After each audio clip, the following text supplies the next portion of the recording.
Shalom Aleihim. Bapak Yahweh memberkati saudara sekalian. Pada pagi ini saya akan menyampaikan satu materi yang saya belum tahu apakah saudara ngerti atau tidak ya. Kemanakah roh bayi-bayi itu?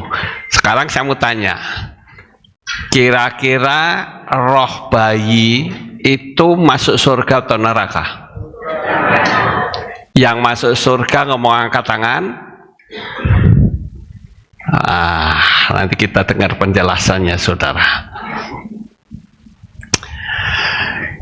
Kita akan belajar sama-sama tentang kemanakah roh bayi-bayi itu.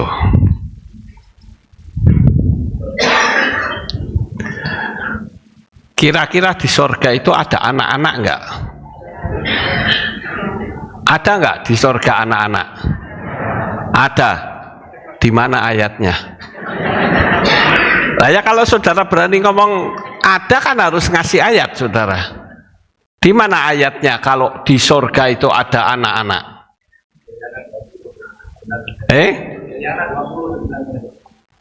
Keluaran Gilyahna. Coba kita lihat ya. Gilyahna berapa Pak Tin? 20, 9 sampai 13. Ayat 9. Ya.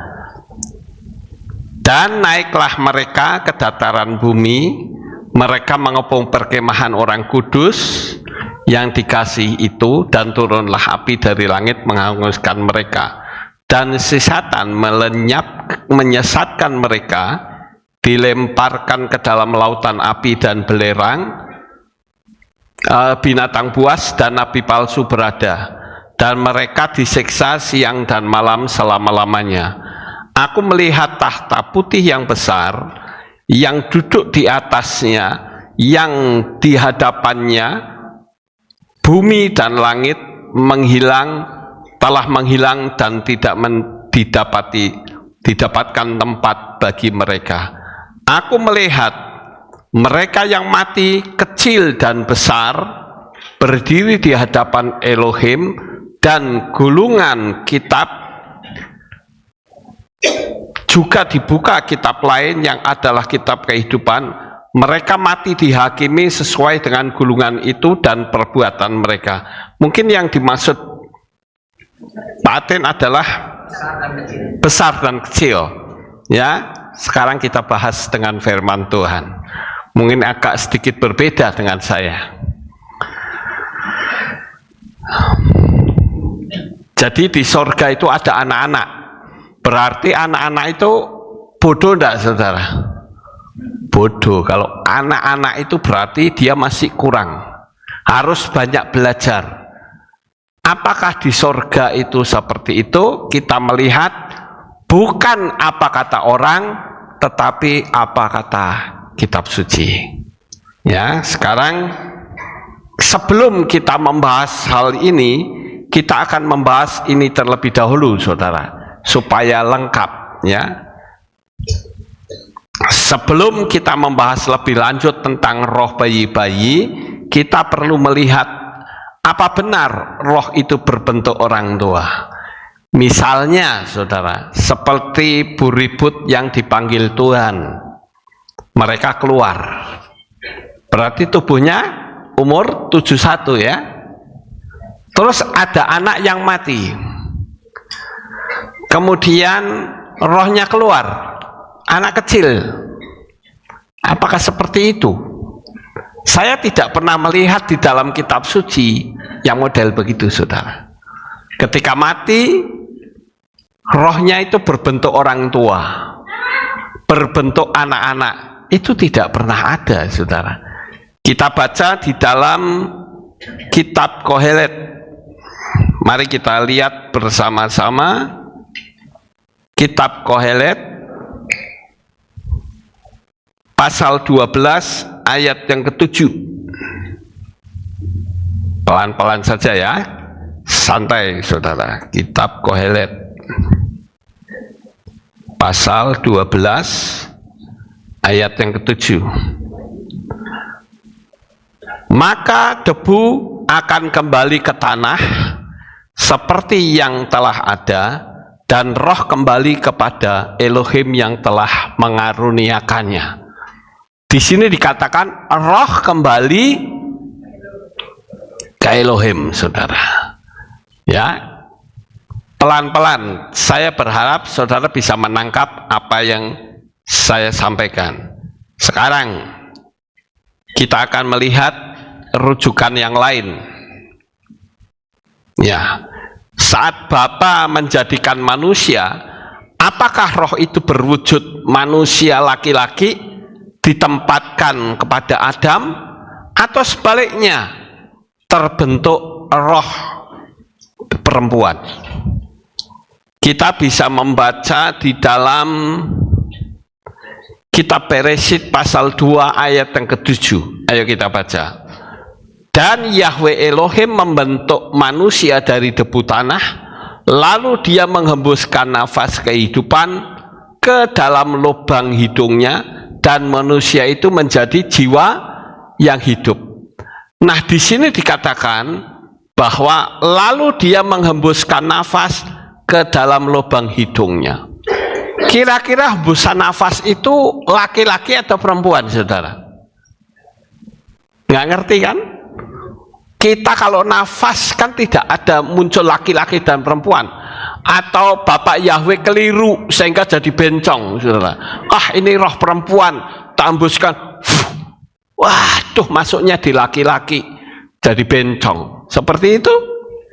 Tentu tidak, saudara. Ya, sesuai dengan kitab suci. Saudara yakin? Saya katakan bahwa roh itu tidak berwujud laki-laki maupun perempuan. Ya, kita lanjut.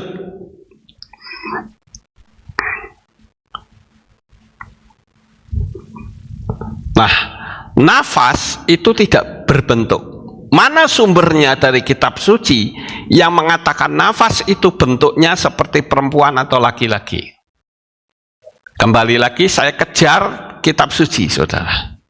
Di mana ayatnya yang mengatakan bahwa nafas itu jadi perempuan atau laki-laki?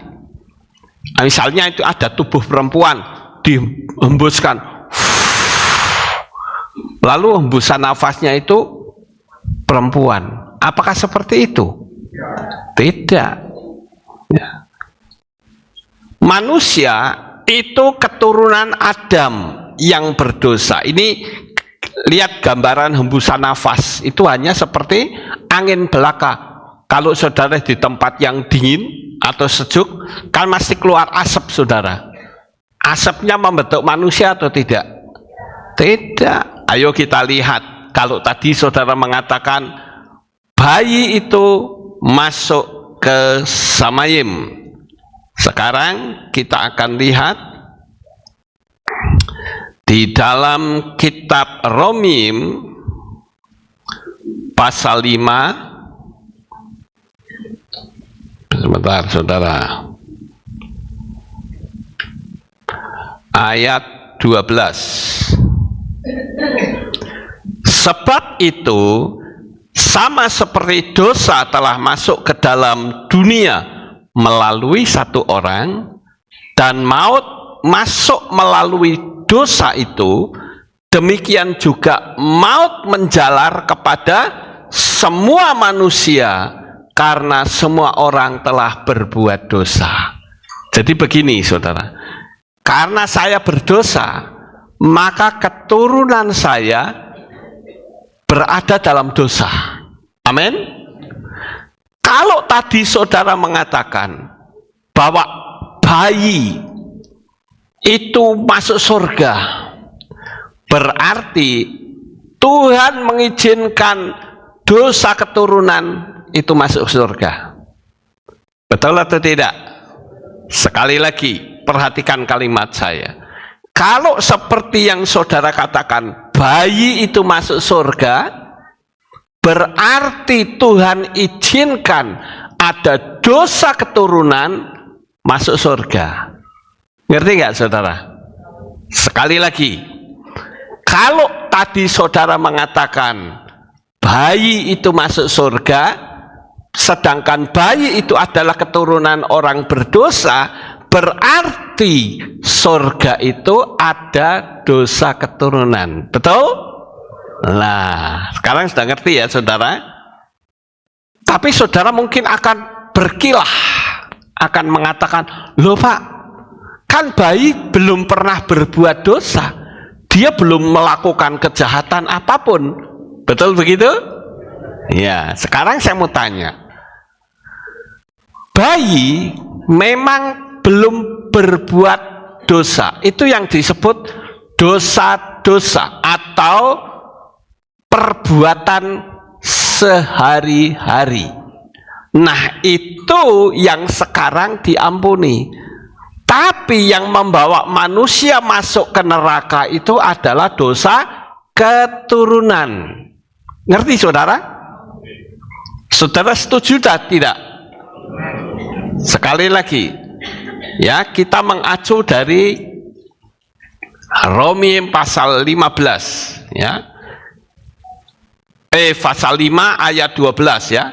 Sebab itu sama seperti dosa masuk ke dalam dunia melalui satu orang, masuk melalui dosa itu, demikian juga maut menjalar kepada semua orang karena semua orang telah berbuat dosa. Jadi ketika saya berdosa, keturunan saya apakah dia kudus?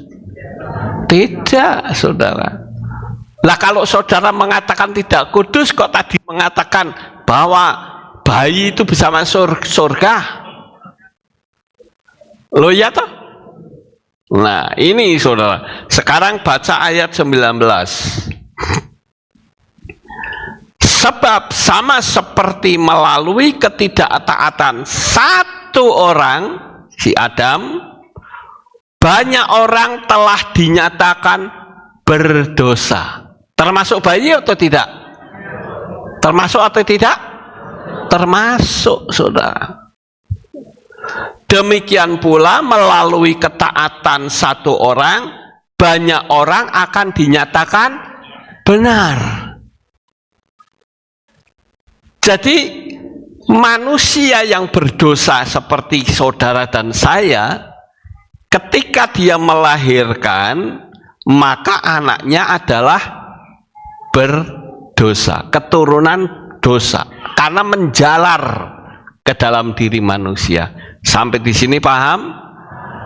Oke, saya buka wawasan saudara ya. Sekarang kita baca Romi pasal 6 ayat 23. Sebab upah dosa ialah maut, tetapi karunia Elohim ialah hidup yang kekal di dalam Yesua Tuhan kita. Jadi dosa itu membawa maut, ya. Sebab upah dosa ialah maut. Berarti dosa itu membawa maut tidak? Bawa maut. Bayi itu membawa maut atau tidak? Membawa maut, saudara. Berarti bayi itu juga berdosa. Itu sebabnya, sekali lagi, itu sebabnya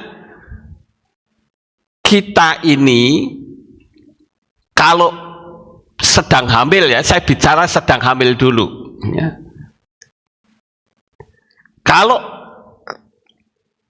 ibu-ibu sedang hamil, maka sering-seringlah beribadah, dekat dengan Tuhan, sehingga janin itu terbiasa dengan suasana kerohanian yang secara roh spiritnya kena ke bayi itu.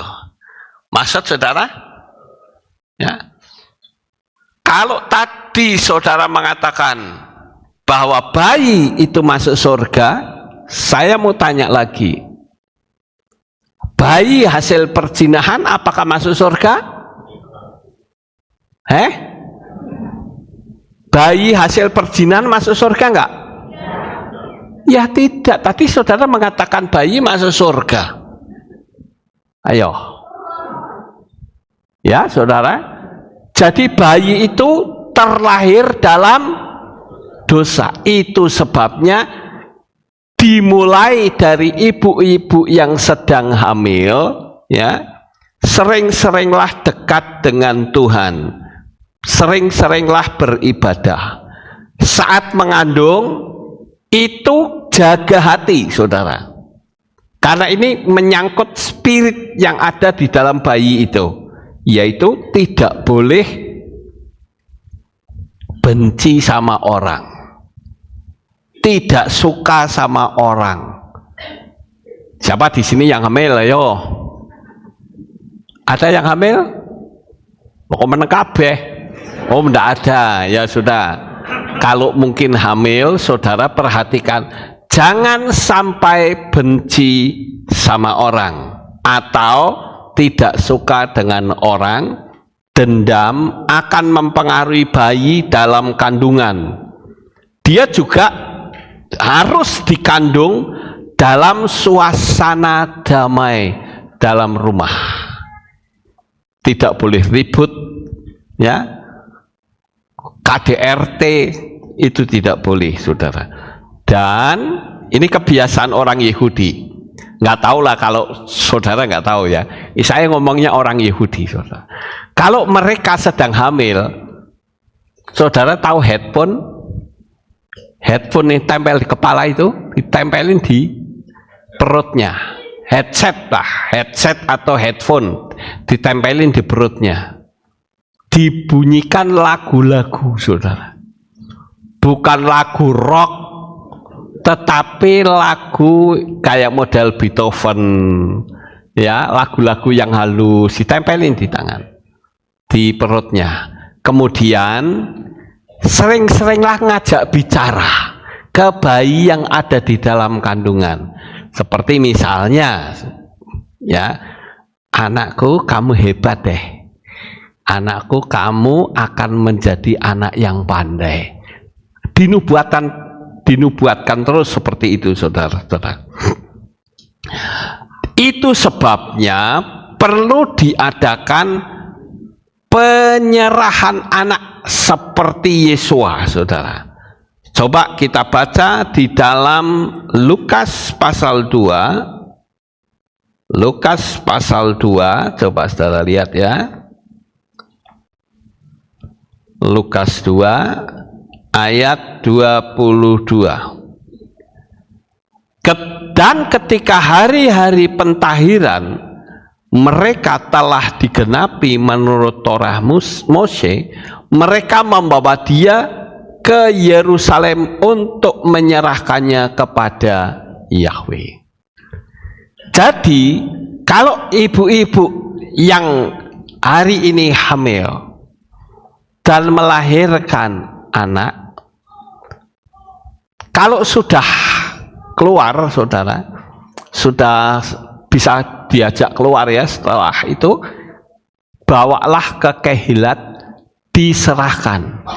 Itulah kenapa anak-anak kan belum punya iman, betul nggak, saudara? Firman Tuhan mengatakan siapa yang percaya dibaptis akan selamat. Lah bayi apakah sudah percaya? Belum. Bayi belum bisa punya kepercayaan, tapi dia tetap bisa selamat kalau bayi itu diserahkan kepada Tuhan. Itu untuk pembentengan selama di dalam dunia ini.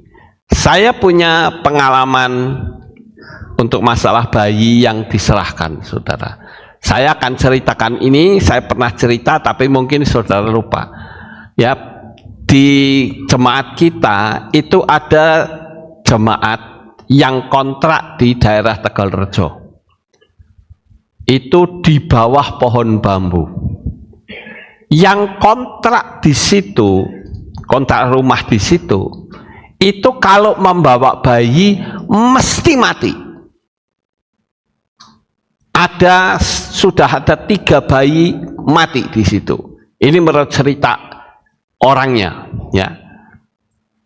Entah itu sakit, entah itu malaria, entah itu panas, pokoknya mati saja. Nah, dia pada waktu itu telepon saya, Pak Lukas, bayi saya itu nangis terus dari pagi sampai waktu itu saya ke sana sekitar jam 6:30, saudara.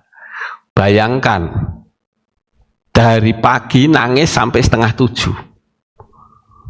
Dikasih dot ya tetap nangis, dikasih apapun tetap nangis, digendong, digoyang-goyang tetap nangis. Dia katakan, Pak Lukas, tolong doakan Pak Lukas kesini, bayi saya dari pagi nangis terus. Waktu saya datang ke sana, waktu itu bareng sama anak pastori kalau nggak salah. Waktu saya datang ke sana, saya merasakan bahwa rumah itu tidak sehat, saudara. Artinya rumah itu ada spiritnya, yaitu yang orang bilang di Jawa itu genderuwo, saudara. Anak itu akan diterkam oleh genderuwo, ketakutan, saudara. Tapi tidak bisa.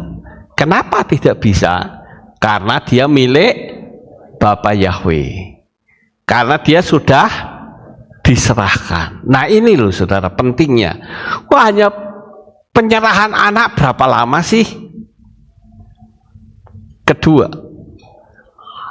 anak yang diserahkan kepada Bapak Yahweh harus diajak ibadah.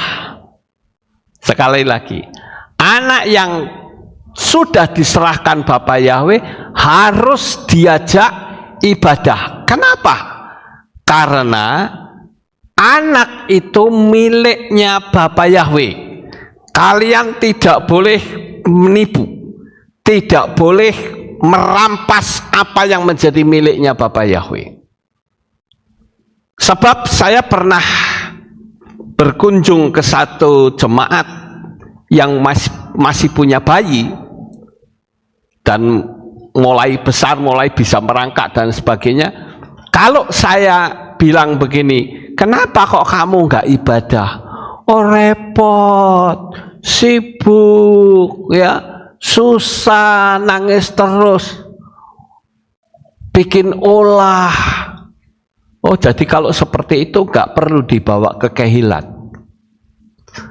Kalau bayi yang mesti begitu, mesti nangis. Kecuali kalau saudara yang nangis dan bikin ulah, itu yang perlu dipertanyakan. Ngerti nggak, saudara? Juga anak kecil, ayo ke gereja, ibadah, sekolah sabat, sekolah minggu. Dia bilang, repot Pak, anak ini usilnya luar biasa, dia suka lari-lari saat ibadah. Tidak apa-apa, yang penting anak itu diajak dekat sama Tuhan. Kalau yang lari-lari pada saat ibadah itu, saudara, itu perlu dipertanyakan, saudara. Ini anak-anak ya biar loh. Ingat gak pada waktu Yesua itu bersama murid-muridnya, ada anak kecil yang mendekat dia, suruh pergi. Yesus bilang apa? Jangan, anak yang seperti inilah yang empunya kerajaan surga, katanya. Jadi sampai di sini saudara tahu, anak-anak harus diserahkan. Begitu juga, mumpung saya belum lupa, kalau ada ibu hamil, begitu melahirkan, ucapkan Shema di telinganya. Amin, saudara. Shema Israel, begitu, saudara, di telinga. Saya jamin anak itu pasti pintar, pasti pintar. Ya, kita lanjut. Ketika manusia meninggal, tidak ada tubuh yang tua renta, sakit-sakitan, atau tertatih-tatih, tapi mendapatkan tubuh yang baru. Ayo kita baca 1 Korintus, ya, Dari Korintus 15 ayat 40. Nah, juga ada tubuh surgawi dan ada tubuh duniawi. Tetapi yang satu itu kemuliaan surgawi, sedang yang lain itu duniawi. Kita baca lagi Filipi. Filipi pasal 3 ayat 20 sampai 21. Sebab kewargaan kita berada di dalam surga. Dari sanalah juga kita sangat menantikan juru selamat, yaitu Yeshua HaMasyiah, yang akan mengubah, perhatikan, yang akan mengubah tubuh hina kita menjadi serupa dengan tubuh kemuliaannya, sesuai dengan daya kerja yang dengannya dia mampu bahkan menaklukkan segala sesuatu kepada dirinya. Jadi ketika mati, seorang nenek-nenek yang tua, renta jalannya gini, jalannya sudah pelan-pelan gini, begitu mati, itu bentuknya bukan manusia, saudara, tapi bentuknya itu hembusan nafas, kayak nafas kita, ya. Tadi kita sudah membaca. Kemudian Tuhan kasih tubuh yang baru, yaitu tubuh kemuliaan. Saudara tidak akan menemukan ibu ribut dalam keadaan sakit seperti itu. Paham nggak, saudara? Kira-kira umurnya sekitar 33 lebih sedikit lah, kira-kira segitu pada saat kita diberi tubuh yang baru. Tubuhnya itu tubuh kemuliaan. Lah, tubuh kemuliaan itu apa? Yaitu tubuh yang tidak bisa dibatasi oleh ruang dan waktu, saudara. Kalau kita ke Jakarta, misalnya, ketika kita ke Jakarta harus pergi ke stasiun, berlama-lama dulu di sana. Baru nanti naik kereta api, berlama-lama juga di dalam kereta api. Karena kita terbatas oleh ruang dan waktu. Tapi yang namanya tubuh kemuliaan, tubuhnya itu bercahaya, penuh dengan kemuliaan Elohim. Maksud saudara? Ketika saya berkata, saya ingin ke Jakarta atau saya ingin ke Amerika, ya sudah, sampai, hanya dalam sekejap akan sampai ke sana. Dan yang namanya tubuh kemuliaan, saya pernah membahas tentang Adam, ya, misteri konflik di Taman Eden. Adam itu, kita ini kan punya pakaian ya, saudara. Sebetulnya kita itu telanjang, cuman ditutupi oleh kain. Betul tidak? Kita ditutupi oleh kain. Begitu juga yang namanya tubuh kemuliaan itu bukan pakai kain, tapi kemuliaannya Tuhan, yaitu cahaya. Sehingga saya menyebutnya adalah negeri cahaya. Ketika Adam jatuh di dalam dosa, Adam baru melihat, loh, kok aku telanjang? Karena kemuliaan yang diberikan oleh Bapa Yahweh itu tercabut, saudara, hilang. Yang seharusnya pakaiannya itu adalah pakaian kemuliaan, itu tercabut akibat dari dosa. Nah, saudara bisa membedakan antara dosa dan dosa-dosa. Dosa itu adalah dosa warisan, sedangkan dosa-dosa itu adalah perbuatan kita sehari-hari. Sampai di sini paham? Begitu juga neraka, saudara.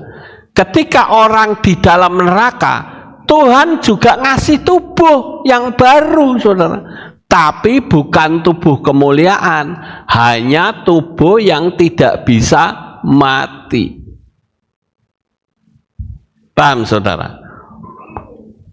Makanya di dalam kitab Yesaya pasal terakhir, ayat terakhir mengatakan bahwa di situ ulat-ulatnya tidak mati dan apinya tidak padam.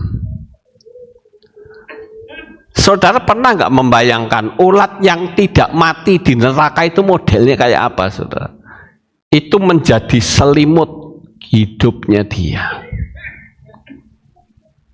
Jangan kok banyak, satu saja ulat yang sampai ke tangan kita udah risih sekali, saudara. Ya. Jadi sekali lagi bahwa manusia itu atau bayi itu kalau dia mati tetap, kalau orang tuanya tidak percaya kepada Bapa Yahweh, maka dia akan binasa. Ada orang pakai ayat ini mengatakan 1 Korintus, kita baca 1 Korintus pasal 7 ayat 14. Ada orang yang mengatakan bayi itu masuk surga dengan dasar ayat ini, sebab suami yang percaya itu telah dikuduskan oleh istrinya, dan istri yang bukan orang percaya telah dikuduskan oleh suaminya.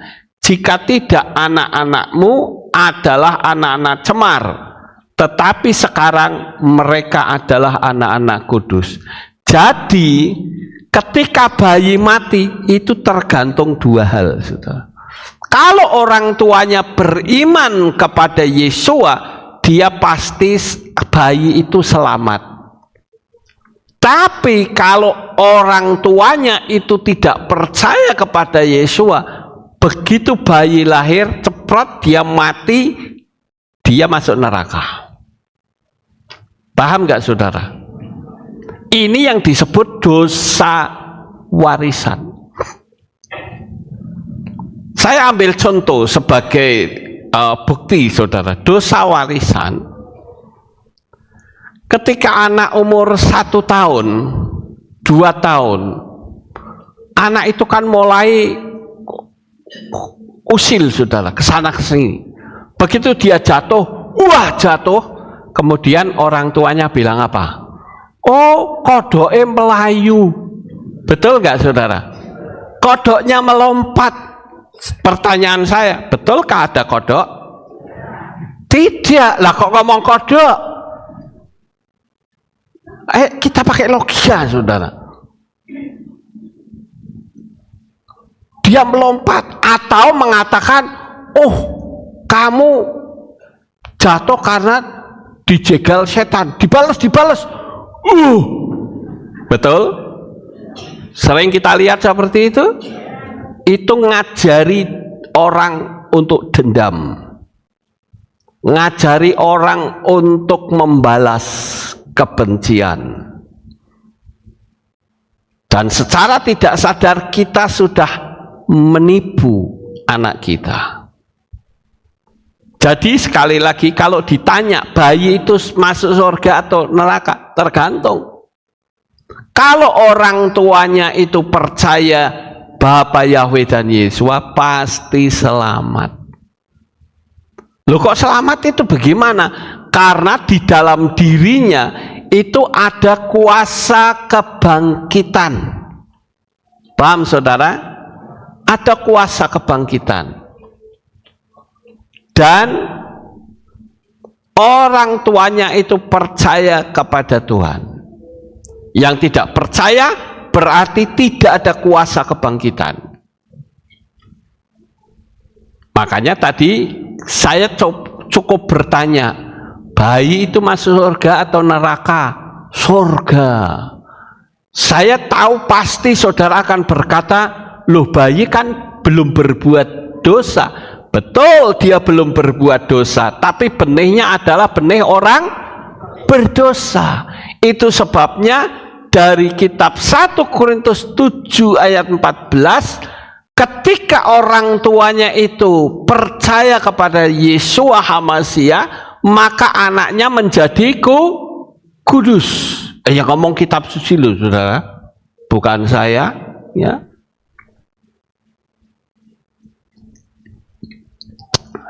Oke, sekarang kita baca saja. Ada orang yang memakai ayat ini mengatakan bayi pasti selamat. Itu kalau orang tuanya selamat loh, saudara. Orang tuanya percaya Bapa Yahweh, otomatis anaknya menjadi anak yang dikuduskan.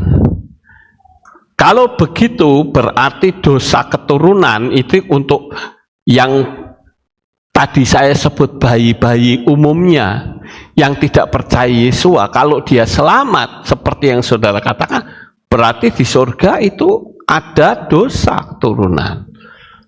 Bagaimana dengan sakramen ini? Apakah sesuai dengan kitab suci? Saudara ngomong dengan berani, ya. Apakah dengan sakramen ini sesuai dengan kitab suci? Tidak.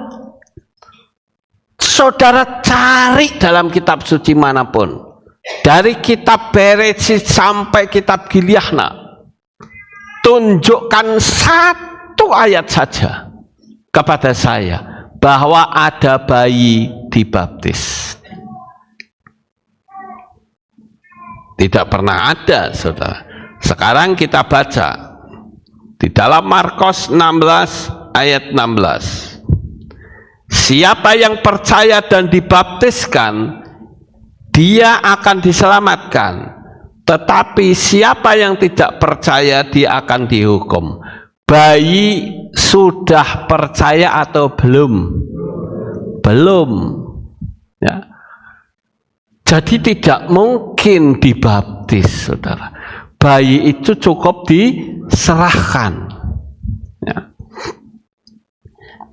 Dan baptisan itu seharusnya tidak perlu dikejar-kejar, tapi keluar dari dirinya sendiri.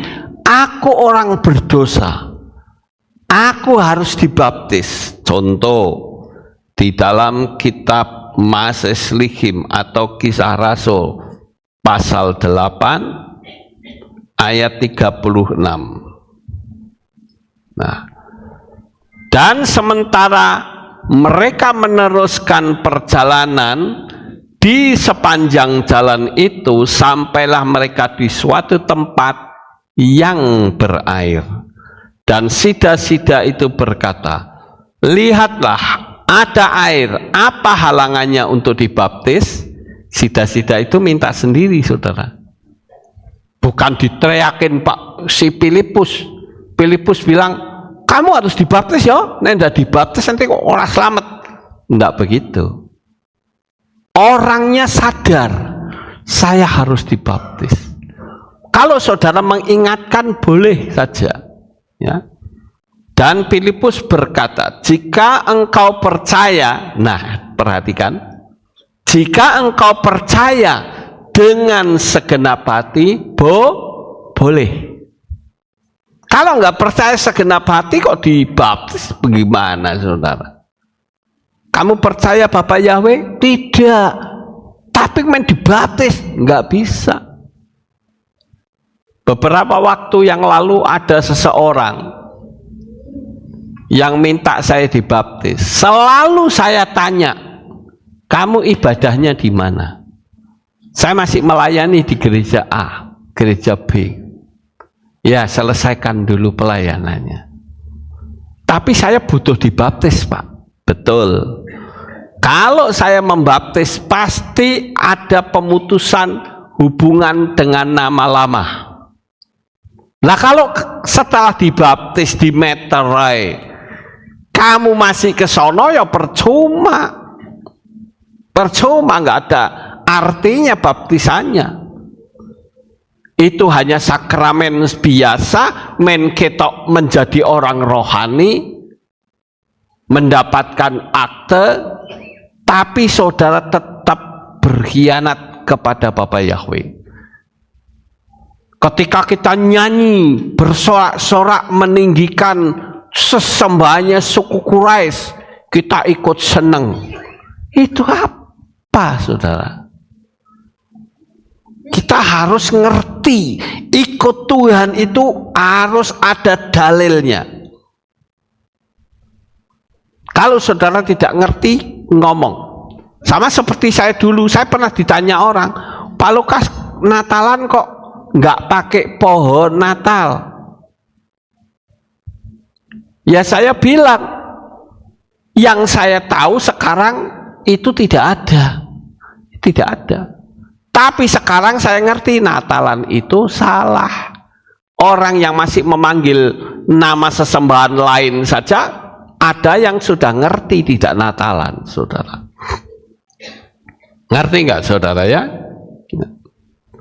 Dan menyuruh kereta itu berhenti keduanya. Dan keduanya baik Filipus dan Sida-Sida turun ke dalam air itu dan dia membaptisnya. Saya kemarin ditelepon oleh seseorang. Saya nggak perlu sebut namanya. Pak, saya mau dibaptis. Oke, kamu ibadah di mana? Saya sudah tidak ibadah. Bagus, itu sudah memenuhi syarat. Dia bilang, saya katakan, Bapak sekarang ada kolam nggak?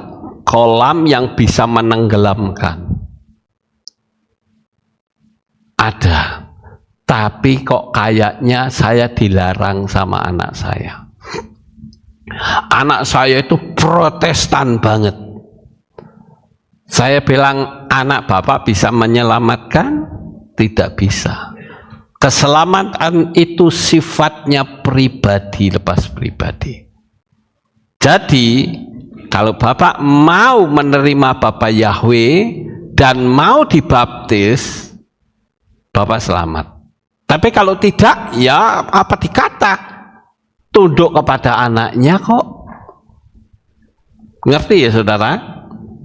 Jadi baptisan atau sakramen seperti ini itu tidak sesuai dengan firman Tuhan. Setelah anak itu tahu keselamatan, paling tidak umur 9. Ya, itu sudah tahu. Itu harus dibaptis. Cepet-cepetlah kedatangan Tuhan sudah dekat. Sebentar siang ada baptisan. Nanti selesai ibadah.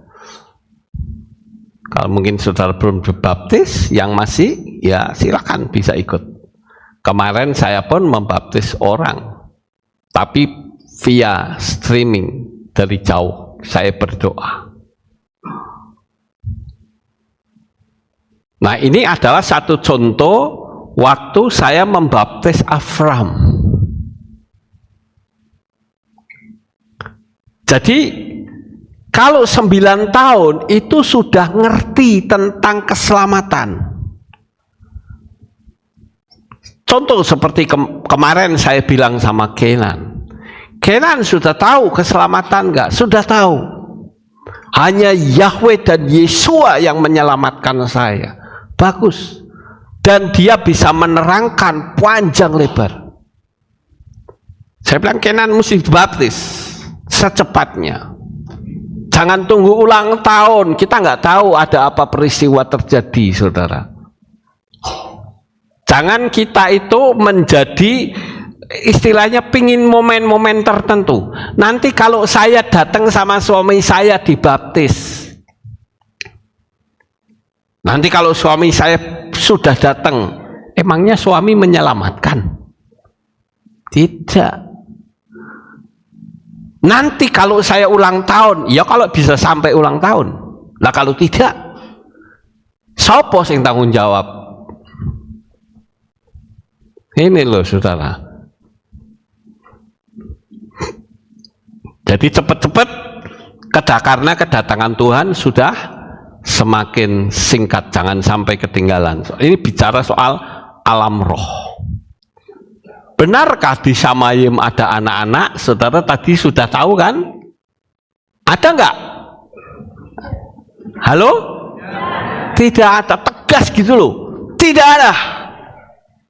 Karena anak-anak itu belum pinter, dia lahir wis bego, ompong, ora iso ngomong, betul gak saudara? Kalau saudara punya bayi, apakah bayi saudara langsung bisa bicara? Tidak. Apakah bayi saudara langsung pinter? Tidak. Berarti kan ada tahap pembelajaran. Apakah di surga ada belajar seperti itu? Tidak. Ya. Jadi kita sebagai orang percaya mesti ngerti, saudara. Ya. Jangan kita tidak paham. Saya nyampaikan ini semua ada dasarnya. Jadi kalau orang yang mati, apakah itu mati tua atau bayi atau anak-anak, yang dikatakan dalam kitab suci mati orang yang besar atau kecil, mati, itu semua akan masuk ke pengadilan Tuhan. Juga ada bayi-bayi. Berarti gambar ini salah atau betul? Salah, saudara. Mosok Yesua kok ngomong bayi, babysitter apa? Iya, kalau yang mati itu cuma satu bayi ini kan orang banyak, betul gak saudara? Apakah kerjaan di Samayim itu cuma jadi babysitter? Ayo, pakai logika dengan kitab suci sebagai dasarnya. Jangan asal berkata, oh orang banyak ngomong begitu. Kita harus ngerti dasarnya, yaitu dari kitab suci, saudara.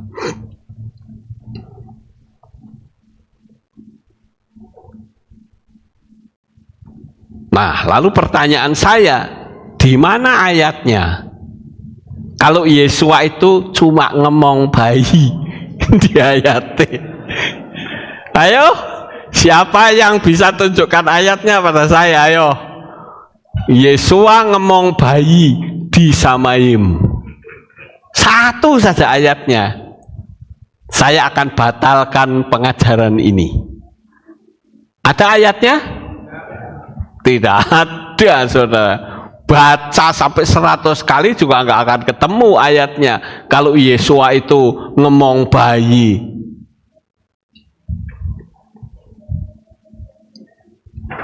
Apakah bayi-bayi yang mati akan jadi malaikat?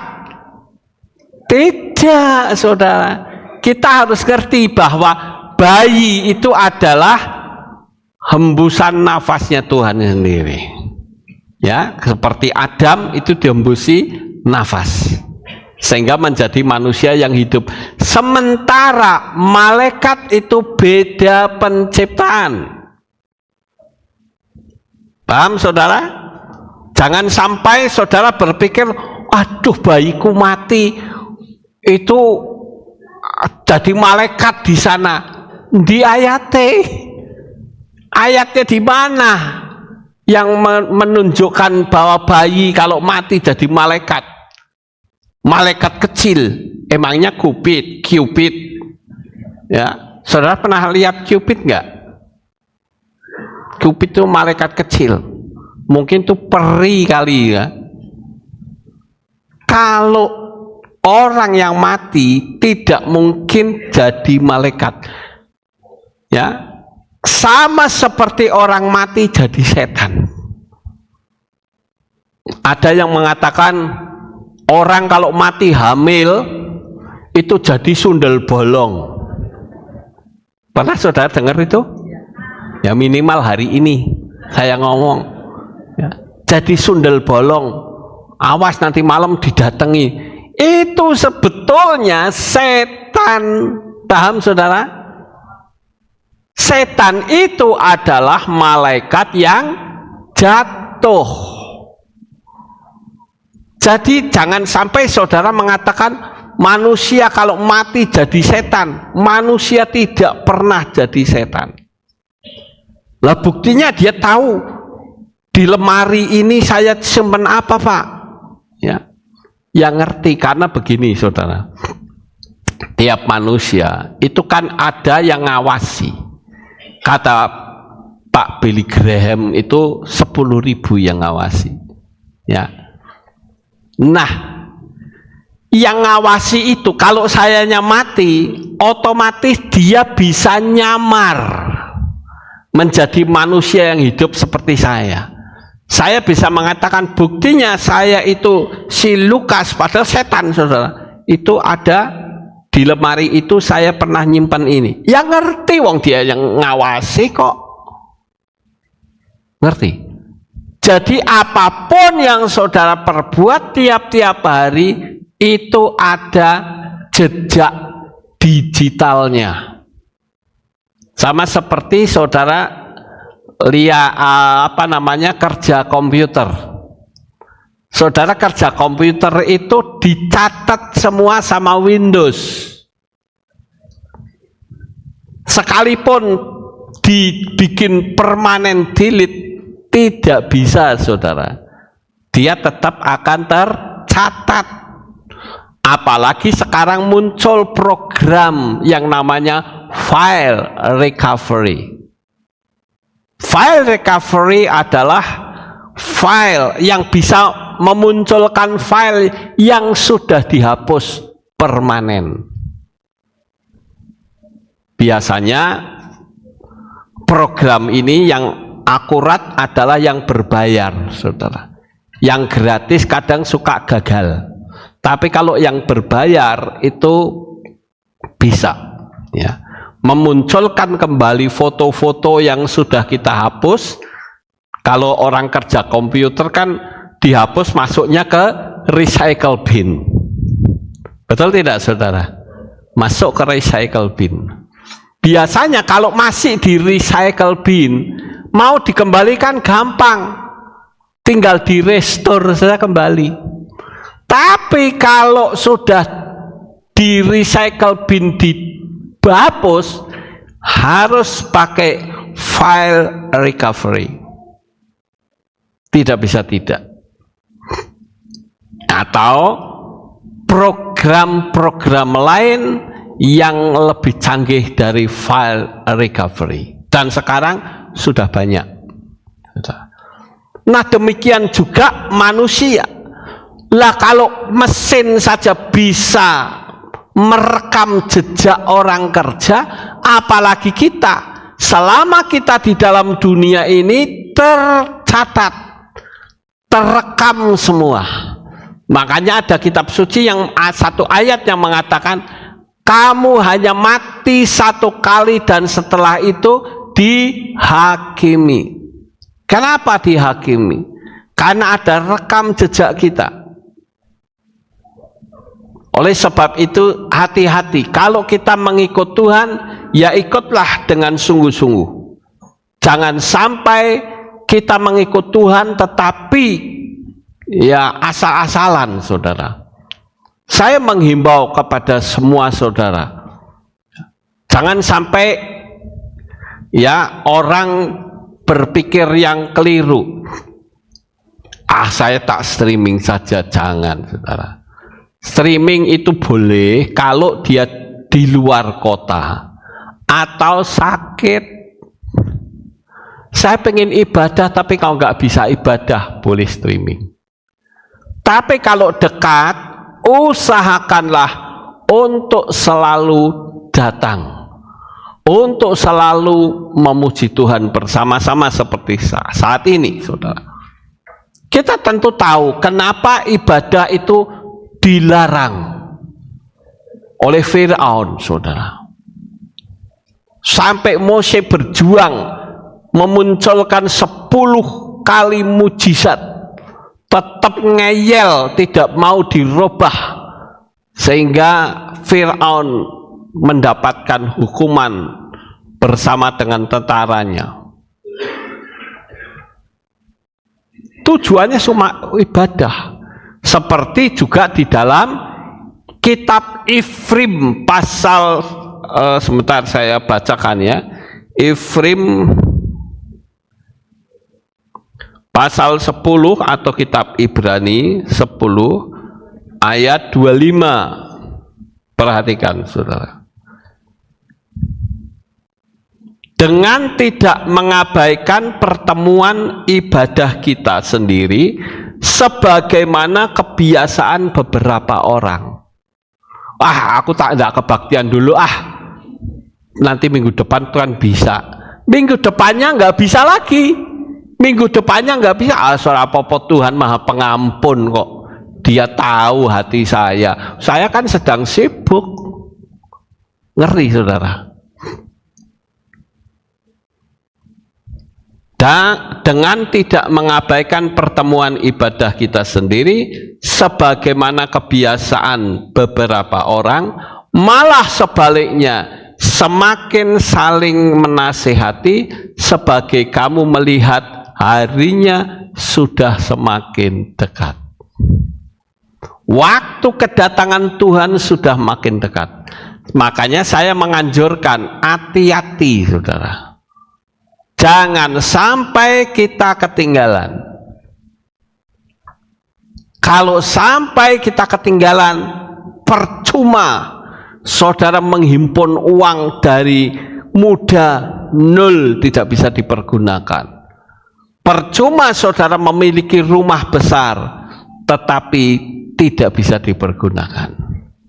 Kecuali saudara menjadi anggota Triple Six, saudara akan aman.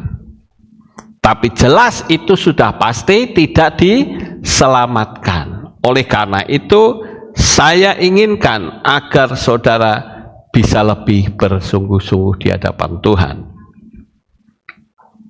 Kita harus percaya kepada kitab suci daripada apa kata banyak orang. Paham saudara? Kita harus lebih percaya kitab suci. Sekalipun orang banyak berkata begini, biarkan. Tapi kitab suci itu menjadi pedoman dalam hidup kita. Pak, bagaimana dengan satu kesaksian? Orang yang mengalami kecelakaan kok dia bisa melihat wajahnya sendiri atau melihat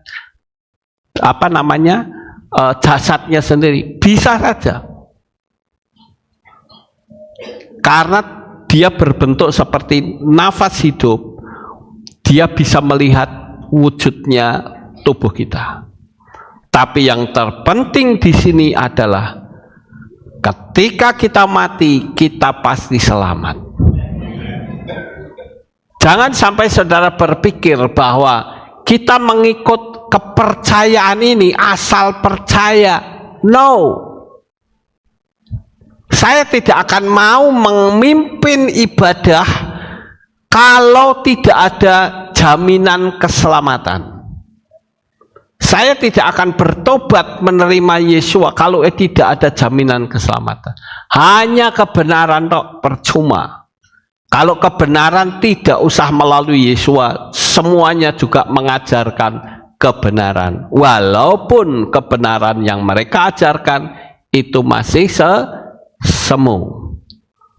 Tetapi di dalam Tuhan Yesus HaMashiach ada kepastian keselamatan ketika kita mati.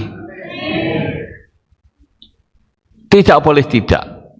Ya. Jadi sekarang saudara sudah ngerti bahwa ketika bayi itu mati, kemana rohnya? Ketika orang tuanya beriman, maka bayi itu rohnya ke surga. Tapi kalau bayi itu orang tua itu tidak beriman, bayinya masuk neraka. Begitu juga dengan bayi hasil perzinahan. Kecuali dia hidup hasil perzinahan tapi hidup, maka dia dibimbing untuk beriman, maka dia akan selamat. Karena sekarang pertanyaan yang sederhana itu saya pertanyakan, kemana bayi itu? Apakah betul bayi itu bisa selamat? Apakah betul di Samayim itu masih ada bayi? Apa betul Yesua itu juga sebagai babysitter? Pengetahuan yang seperti ini saya lihat banyak yang ngambang, saudara. Tidak berdasarkan kitab suci. Buktinya apa? Itu gambar-gambar itu tadi. Ada yang anak bayi keluar sayapnya, katanya jadi malaikat. Mana? Satu saja tunjukkan ayatnya kepada saya. Saya akan berhenti menyampaikan ini. Ini akan saya hapus. Kalau ada ayat yang mengatakan bayi itu bisa keluar sayapnya, saudara cari, tidak ada. Tapi yang terpenting sekarang, pertahankan bayi saudara, yaitu bawa dia ke gereja untuk setia kepada Bapa Yahweh, agar keselamatan yang dia dapat dipertahankan. Jadi saya memberikan pengetahuan ini, semuanya ada dasarnya. Jadi kalau tidak berdasar, saya ngomong itu seperti apa kata orang, tapi saya punya dasar kitab suci. Sukses besar untuk saudara. Amin buat firman Tuhan. Haleluya. Kita tunduk kepala dan kita berdoa. Kami mengucapkan syukur dan terima kasih kepadamu Bapa. Pada pagi hari ini selesai sudah kami menyampaikan firman-Mu. Biarlah firman-Mu itu dapat tertanam di dalam dasar hati kami. Dan kami boleh percaya kepadamu, tetap setia, agar keturunan-keturunan kami menjadi bukan anak-anak cemar, tetapi anak-anak yang disucikan. Terima kasih Bapa Yahweh. Di dalam nama Adonai Yesua HaMasiah kami sudah berdoa. Amin. Ya, kita akan dengar pengumuman.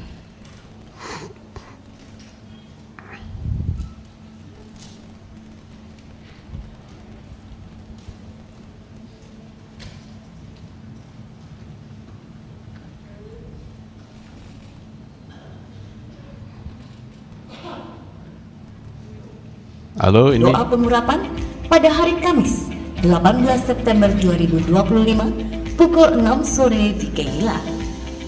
Hadirilah hari raya yang ditetapkan oleh Bapa Yahweh, hari raya Yom Teruah atau peniupan nafiri, pada hari Senin 22 September 2025 pukul 6 sore dengan tema Tahun Pefaf, Tahun Pertobatan, Pemulihan dan penuaian rohani melalui iman kepada Yeshua HaMasiah. Bagi jemaat live streaming, saudara bisa menyiapkan apel dan madu untuk dimakan bersama sebagai simbol memasuki tahun yang baru dan manis. Dalam rangka merayakan perayaan Yom Teruah, akan dilaksanakan aksi sosial donor darah pada hari Minggu 28 September 2025 pukul 9 pagi di Keilat. Hari Raya Yom Kippur atau Pendamaian dilaksanakan pada hari Rabu 1 Oktober 2025 pukul 6 sore dengan tema Pemulihan dan Pertobatan. Jemaat di Keilat dimohon untuk membawa kertas bertuliskan dosa-dosa untuk dibakar. Bagi jemaat live streaming, saudara dapat mengikuti tindakan profetik tersebut di rumah masing-masing. Dan dalam memperingati Hari Raya Yom Kippur, kami mengajak saudara untuk berpuasa selama 25 jam, dimulai pada hari Rabu 1 Oktober 2025 pukul 6 sore dan buka puasa pada hari Kamis 2 Oktober 2025 pukul 7 malam. Mengundang seluruh jemaat dan pelayan Tuhan dari semua divisi untuk hadir dalam doa puasa dan buka puasa bersama pada hari Kamis 2 Oktober 2025 pukul 6 sore di Keilat. Demikian pengumuman minggu ini. Sampai jumpa di Alef Tawa update news selanjutnya. Bapak Yahweh memberkati. Amin. Ya, itulah pengumumannya. Kita akan akhiri kebaktian kita. Mari saudara kita bangkit berdiri, kita tutup dalam doa. Terima kasih Bapak Yahweh. Selesai sudah ibadah kami dari awal, pertengahan sampai pada akhirnya. Sebentar anak-anakmu akan kembali pulang ke rumah mereka masing-masing. Jaga, lindungi, peliharakan mereka sampai di rumah dengan selamat. Tutup bungkus dengan kuasa-Mu ya Bapa, agar supaya mereka semakin hari semakin mencintai Engkau. Tutup bungkus mereka. Terima kasih Bapa, di dalam nama Adonai Yeshua HaMashiach, Juru Selamat kami yang ajaib. Mari kita angkat tangan dan kita akan terima birkat Kohanim. Haleluya. Yefare keka Yahweh wa yismereka.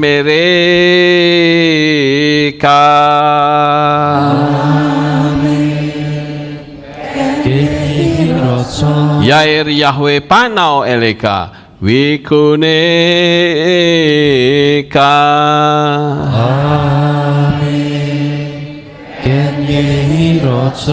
Yesa Yahweh apanau eleka we Hashem lecha shalom.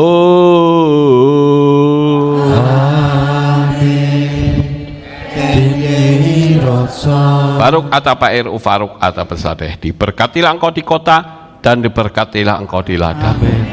Baruk peri pinteka ufriat matka ufri faem teka syikar ala peka westorosonika, diberkatilah buah kandunganmu, diberkati hasil bumimu, hasil ternakmu, anak-anak lembumu dan anak-anak dombamu. Amin. Baruk tan aka umi syartika, diberkatilah bakulmu dan tempat adonan. Amin. Baruk ata bawaika ufaruk ata beseteka, diberkatilah engkau pada waktu masuk dan diberkatilah engkau pada waktu keluar. Amin. Baruk ata Yahweh Eloheinu melek haolam, Beshem Yeshua HaMashiach wa Ruach HaKodesh, Kile olam faed. Kami sudah berdoa dan mengucap syukur. Amin.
Selamat pagi, selamat beraktivitas kembali. Bapak Yahweh memberkati kita semua.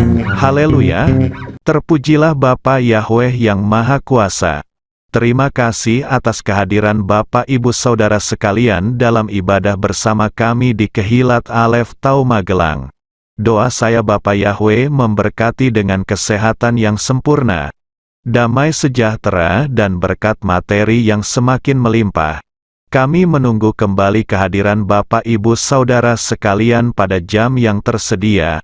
Hari Sabat jam 5 pagi, hari Minggu jam 6 pagi, hari Rabu jam 6 sore. Siap sedialah sebagai mempelai Hamasiah untuk menyambut kehadiran mempelai pria kita yaitu Adonai Yeshua Hamasiah di awan-awan yang permai. Amen lehitraot. Shalom, sampai jumpa kembali.